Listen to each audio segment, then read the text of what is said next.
Well, we're going through the Apostles' Creed here together, and let's continue by saying this together that we've been doing every Sunday.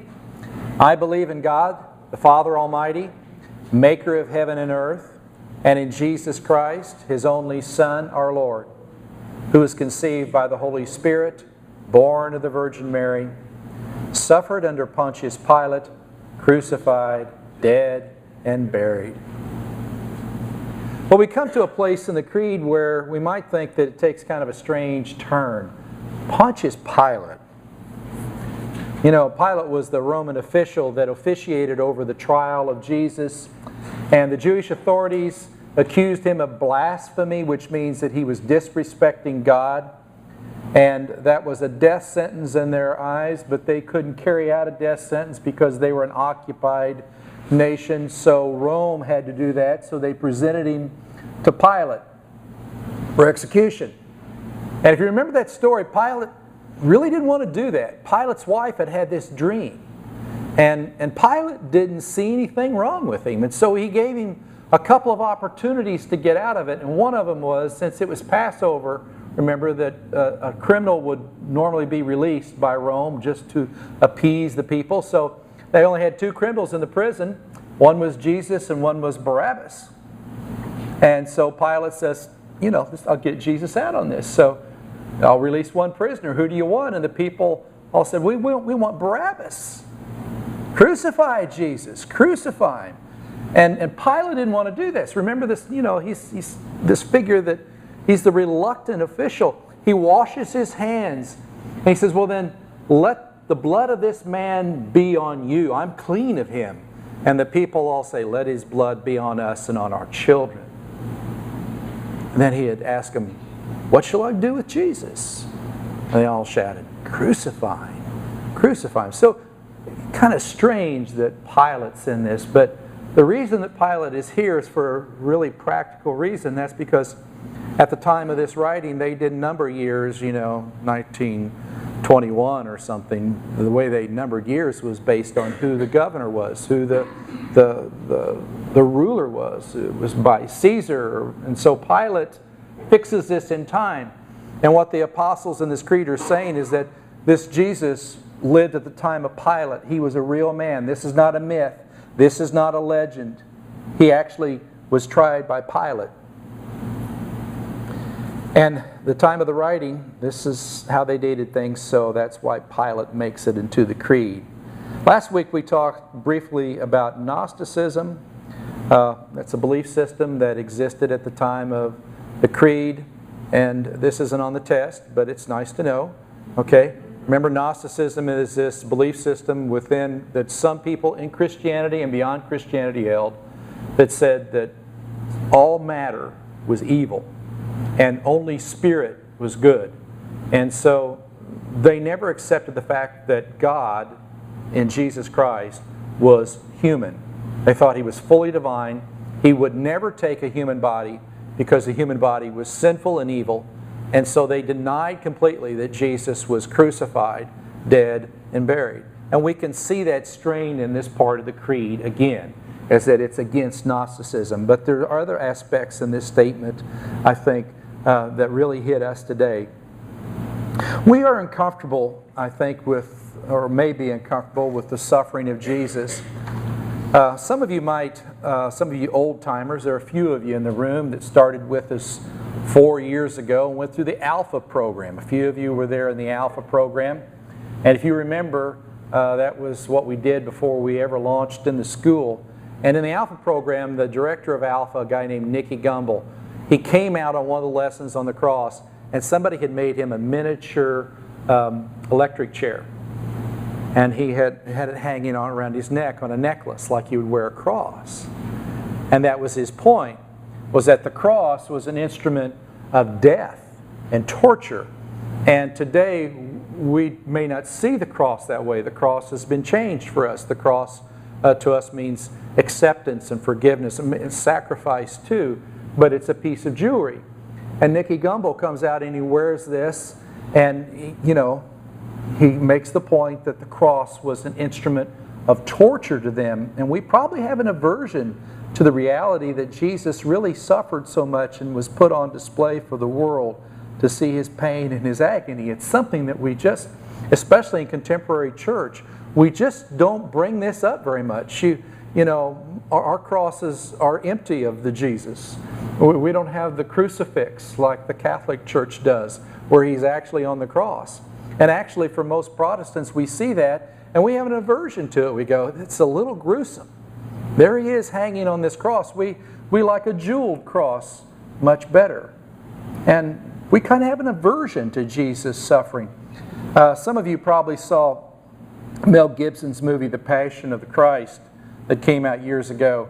And I don't know if you've seen that or not. If you haven't ever seen it, get past your Mel Gibson stuff and see it. I mean, it is a phenomenal movie. Probably the most accurate depiction of what happened that's ever been made.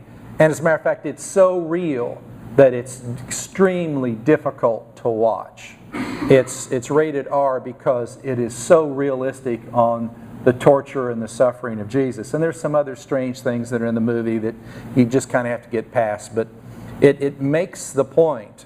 I mean, as you're watching this, I found myself, along with most people that were there, just suddenly realizing that my shirt is wet from tears. Because it is just so gripping.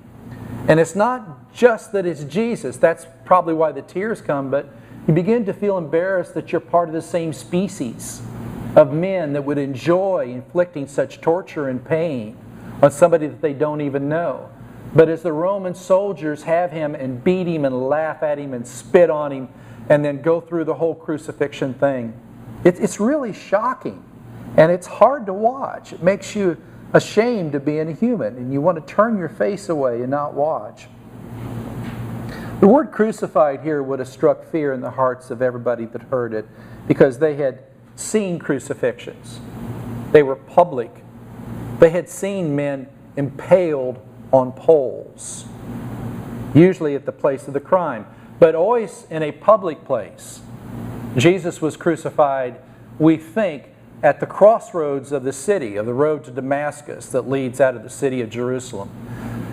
If there were a crucifixion today, if the Romans were doing it, it would probably be done down here at the corner of Richmond Road and New Circle Road, or Nicholasville Road and New Circle. And on the way to work, you would see a man hanging there on the cross, and you'd think, well, he doesn't look as good as he did yesterday. I wonder if he'll be alive when I come home. But that's the way it was done. It was a public display that Rome used in order to make sure that people got the message that you don't go against Rome. There is no such thing as revolution. This is what we do with people like this. The death was slow and painful. He would hang by his arms, usually, and the lungs would slowly fill up with fluid. And oftentimes it would take days for death to come. The Romans had mastered this. They knew how to make a man die very painfully and slowly as possible to make this point. And in order for the man, of course, you've probably heard this before, to breathe, he would have to push up on his feet like this, because you're hanging down like this. To get a breath, you have to come up, and of course he's pushing against the stake that's driven through his ankles. It's very painful. Sometimes they would make a little seat for him to sit on and kind of sit on the cross sideways. That way you didn't have any problem taking a breath. You could hang out there 3 days and die. That was not a gift, the seat, but extremely long and painful. Sometimes people were crucified head down. They were always crucified naked. It was public shame and humiliation, most painful, barbaric means of execution ever known. And it meant that you were the worst of the worst. It meant that you were public enemy number one.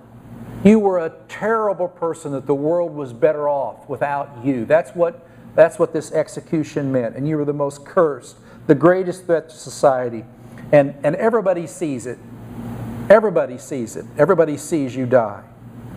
And for the early church, this is just so real. The cross was not this thing of beauty. It was not a piece of jewelry, but it meant extreme pain. It meant that God has abandoned you. It meant that God is against you. My God, why have you abandoned me? We read out of Psalm 22 as we began this morning. And there's no way to spin this, you see. The cross meant that you were a curse to your family and friends. They would try to forget that you ever lived. They would distance themselves from your memory. The cross was the end. There was nothing good that could ever come out of the cross. So when the Creed says that He was crucified, what it means is that Jesus was, in light of their day, the worst person that there possibly could have been. He was crucified, is what it says. And we say, well, that's not the Jesus that my Sunday school teachers told me about. No. You wouldn't want to tell a child that in Sunday school, would you? That's a very adult theme, really. We don't want to look at the suffering of Jesus or the crucified Jesus. But the Creed in the Bible won't let us look any other way. Suffered under Pontius Pilate, crucified, dead and buried. Now, 600 years before the suffering of Christ, Isaiah the prophet told of the reality of this experience. And there's probably no passage of Scripture that is more descriptive and accurate about the crucifixion than what Isaiah wrote in Isaiah 53, 3-6. He was despised and rejected by others, a man of suffering, familiar with pain. Like one from whom people hide their faces, He was despised, and we held Him in low esteem. Surely He took our pain and bore our suffering. Yet we considered Him punished by God, stricken by Him, and afflicted. But He was pierced for our transgressions, He was crushed for our iniquities. The punishment that brought us peace was on Him, and by His wounds we are healed. We all, like sheep, have gone astray. Each of us has turned to our own way, and the Lord has laid on Him the iniquity of us all. I still think that's the most graphic, emotionally accurate picture of the crucifixion, and written in the Old Testament 600 years before it happens. When given, Isaiah doesn't give this as a messianic prophecy. It's seen that way afterwards, after the crucifixion. But we have an aversion, I think, to suffering, especially the suffering of Jesus, because He's kind and He's compassionate and He's innocent. And let's be real about it. We really don't want to look at this. Let's get past Good Friday and get to Easter. We really don't want to talk about this. We have an aversion and insecurity, I think, with suffering of any kind. We all do this. We think, well, if I don't talk about it, it'll never happen. A few generations ago, the word cancer was something that was not mentioned much. If somebody got cancer 2 generations ago, they said, well, she's really sick. But they may never use the word cancer. It's a curse. We don't talk about that word. And of course, because of that, people were really isolated and abandoned as they went through their cancer. Today, it's not that way. Today, we all know people who have had cancer and struggle with cancer, but still, people that go through the experience some isolation, some distancing of others, because we just don't know what to do with it. Some of us, we go, well, I didn't know what to say. I thought maybe the best thing for me to do was to give him some space. Just to leave him alone. We don't know what to say. Some of us can't go to funeral homes. We just don't know how to do it. The suffering just kind of startles us, and it kind of breaks into our, suburban lifestyle, and we go, this doesn't fit with everything else. See, in America, we don't suffer, do we? No. We celebrate the absence of suffering. In other countries, especially third world nations, there's mass sufferings, and they don't have this aversion to it. But in America, we, for the most part, want to pretend that it doesn't exist. Suffering is the reality that we need to deny unless we can look at the one who suffered for us. Christianity, was not respectable in the beginning. The reality of the cross in the early days of Christianity tells us something about the prestige and the respectability of the church. It was never respectable. You may never have thought about this. Christianity was never a respectable religion. It still isn't. True Christianity still is not a respectable mainstream religion because of the cross. And I suspect we don't much like that fact. We want the church to be mainstream, core with American thought and what it means to be a good person. If you go to church, you're thought to be a good person, right? Well, the early Christians didn't think of it that way. They preached the cross, you see.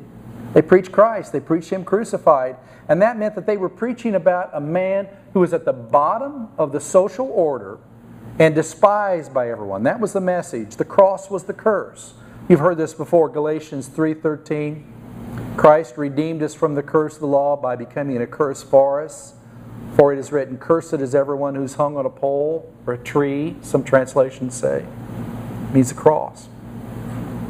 Also to the Gentile, the cross meant that you were lacking all respect. The entire world considered you to be cursed. And yet the early church advanced on that message that Jesus was crucified. That was their principal message, that He was crucified. A failure in the eyes of the world. It was the most negative message they could have told.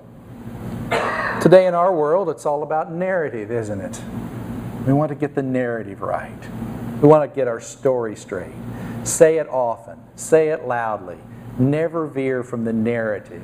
We want to spin something the way that people want to hear it said so it sounds attractive to everybody. Of course, the question is, what's the truth? Well, it doesn't really matter. It's how you spin it. The narrative. The early church, as recorded here in the Creed, didn't spin it. They said He's crucified. He was a criminal. He died a cursed death. They said He suffered. He died a criminal. We deserted Him. We couldn't stand the suffering. We all turned away. We ran away. We denied Him. He died alone. He died naked by Himself for the whole world to see. He was crucified. A message, guys, absolutely ridiculous. To start a religion with that message is absolutely stupid and ridiculous. No one would choose to fabricate a religion with that message as its core, that our leader hung on a cross and was despised and rejected by others. Just absolutely impossible. No spin to this at all. Their message was the kind of message that drives people away. 1 Corinthians 1:23. We preach Christ crucified, a stumbling block to Jews and foolishness to Gentiles. No pretension here that if you join the Christian movement, your business is going to take right off. Exactly the opposite. There's no Christian Businessman's Association first century. Okay? We don't just, it's a disrespectable religion. The leader was a criminal. The people gathered every week. The Jews and the Gentiles said, what did they gather to do? But to drink His blood and to eat His body. A disrespectable faith from the beginning. Think of the pressure. But the church told the truth. He suffered under Pontius Pilate. He was crucified, dead and buried. Now, you know how I like to mess in things. I can't help but reflect upon the present state of Christianity in the world. Well, so many think that they have made it if they've been interviewed by the media. Right? If I sell a bunch of books, I must be authentic. God must be blessing me. If I get the interview and the world says good things about me and I become popular, that must be it. That's our goal. We want Christianity and the cross to fit in with the world. Some say today that we have to change things, that we have to overlook a few things, that we have to, the Bible, it was okay back then, but now we know so much more now. So don't be too narrow. We must be completely, open with the world and let anything happen. In order to be popular, you need to be acceptable. I get so upset. I don't know why. I get so upset when Christians are disrespected in the media. Do you? I hear, Nina witnesses me all the time yelling at the TV. And it just really irritates me when some Christian is disrespected in the media. Why does that shock me? Christians have always been disrespected. We always will be disrespected. We should be worried when we're not disrespected. When we make the world so happy and they think that we're so respectable, that should cause us to be worried. Many places in the world where being a Christian means that you're considered to be a traitor to the state and the criminal, but still the people follow.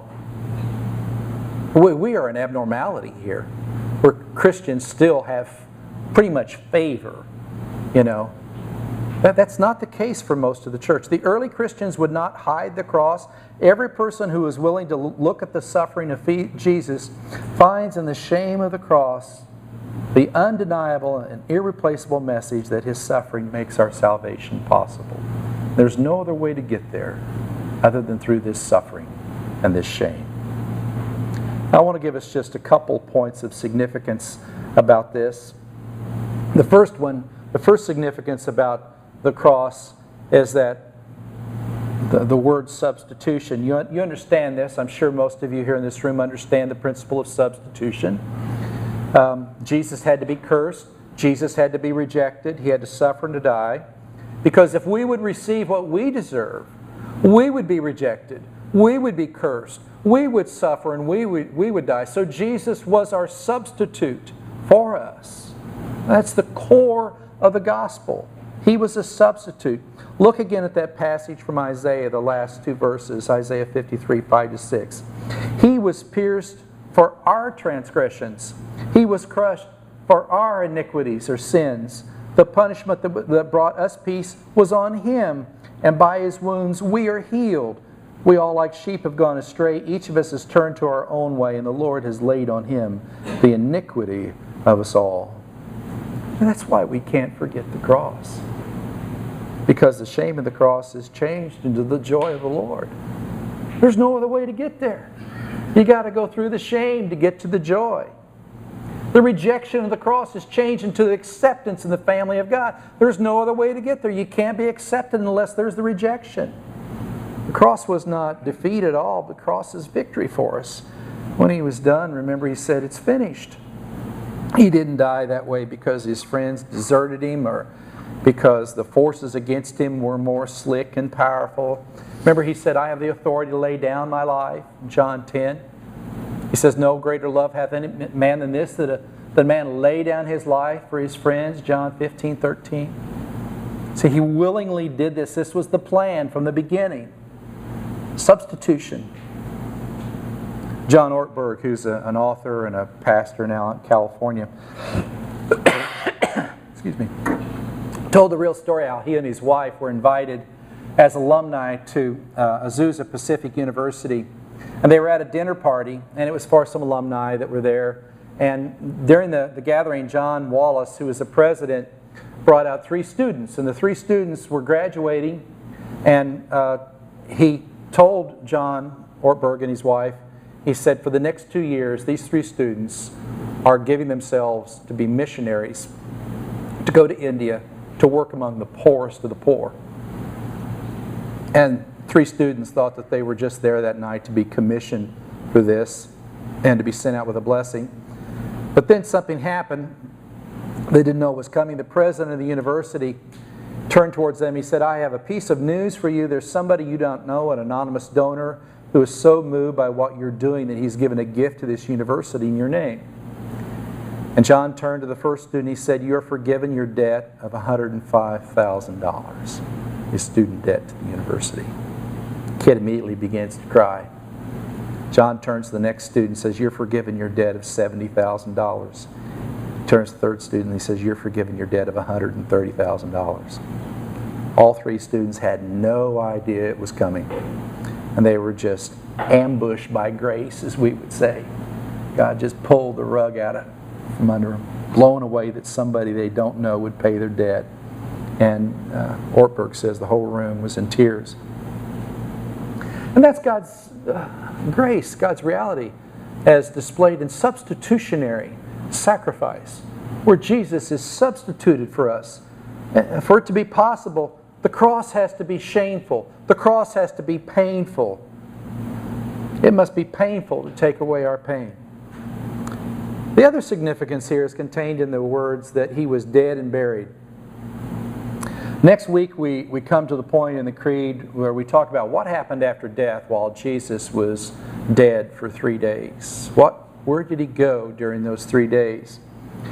But we've spoken earlier in the series remember how God became a human so that God would fully experience what it was like to be a human. And this reality is taken to the limits when we realize that Jesus died a physical death in the same way that we will die a physical death. He did that first as a substitute, but also to enter into the experience that every human being has, and that is of death. You may have heard of Father Damien. There was a movie about him. Father Damien was the first saint of the Catholic Church of Hawaii. He moved to the village on the island of Molokai in Hawaii, and it had been quarantined in order to serve the lepers. And for 16 years he lived in their midst. He learned to speak their language. He bandaged their wounds. He embraced their bodies no one else would touch. He preached to the hearts that nobody else cared about. He organized schools, bands, choirs, built homes so they could have shelters. He built some 2,000 caskets, coffins by hand so they could have a dignified death. Slowly it was said that the village became a place to live rather than a place to die, for Father Damien offered them hope. But the problem was that Father Damien didn't keep his distance from the lepers. He did nothing to separate himself from this whole village. He dipped in his fingers in the poi bowl with everybody else. He shared his pipe. He didn't wash his hands always after he had bandaged their wounds. And he got close to them. He was one of them. And for that, the people really loved him. Then one day he stood up and began his sermon with 2 words: "We lepers." Now, he wasn't just helping them. Now he was one of them. And from this day forward, he wasn't just on their island. He was in their skin. First, he had chosen to live as they lived, and now he had chosen to die as they would die. And one day, God became a human being and came to earth and began his ministry by saying more or less, "We lepers, we sinners." You see, he enters into the human experience of what it means to be a human being completely, even to the point of death. Now he's one of us. Now he's in our skin. It says that Jesus was dead and buried. No words that sound more final. This week I received news on Friday that a classmate of mine in high school had died suddenly on Thursday. Sent me an email on Wednesday. Thursday he dies. Still haven't found out why, but it's been shocking to his family. Sudden, wasn't in the hospital or anything, just dies. Death, we don't talk about much in church. We reserve that just for funerals, just for now and then. But you know, death is the ultimate loss of control. If you've ever walked that with someone that's getting ready to die, it's the ultimate loss of control, of losing everything. We try to live as if it just isn't going to happen. We try to live as if, pretend it's not going to happen to me, at least not now. It's only going to happen to me when I'm really, really old and I want it to happen to me, is the way that we kind of pretend. But we're told that Jesus died. The Lord of all died. Gave himself over to death, even death on a cross. Relinquished all control, dead and buried.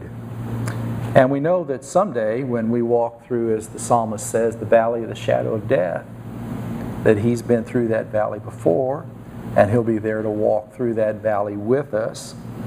He knows the way. He says, "I am the way. I am there." Death cannot separate us from him. And I think of it this way, is that I take my last breath as you take your last breath, okay? He's going to be there.